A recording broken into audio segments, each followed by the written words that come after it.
ஏழை எளிய மக்களின் வீட்டிற்கான கனவை நிறைவேற்ற அடுக்குமாடி குடியிருப்புகளை வழங்குவது மட்டுமல்ல, நிறைந்த எதிர்காலத்தையும் உருவாக்குவதில் அனைத்து மாநிலங்களுக்கும் தமிழகம் ஒரு முன்னோடியாக திகழ்ந்து வருகிறது.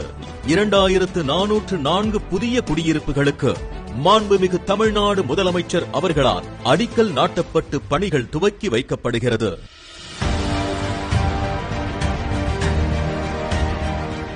மாண்புமிகு தமிழ்நாடு முதலமைச்சர் அவர்கள் இன்று மீன்வளம் மற்றும் மீனவர் நலத்துறையின் சார்பில் 10 திட்டப் பணிகள் மொத்தம் 58 கோடியே 50 லட்சம் ரூபாய் மதிப்பீட்டில் திறந்து வைக்கப்பட்டது.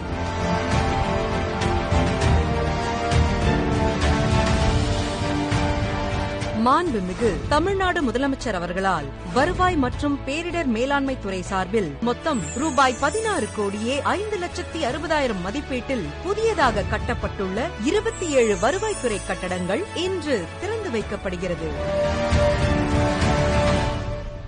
கிராமப்புற கைவினைஞர்கள் தங்கள் தயாரிப்புகளை விற்பனை செய்யவும் மற்றும் வேலை வாய்ப்பை உருவாக்கும் வகையில் மேக் இன் இந்தியா ஒரு மாவட்டம் ஒரு பொருள் என்ற திட்டத்தின் கீழ் 4,54,923 சதுர அடி பரப்பளவில் 8 தளங்களுடன் முழுவதும் குளிர்சாதன வசதிகளுடன் கூடிய எழும்பூரில் உள்ள கோஆப்டெக்ஸ் வளாகத்தின் கீழ் யூனிட்டி மால் கட்டடம் ரூபாய் 227 கோடி மதிப்பீட்டில் இன்று அடிக்கல் நாட்டப்படுகிறது.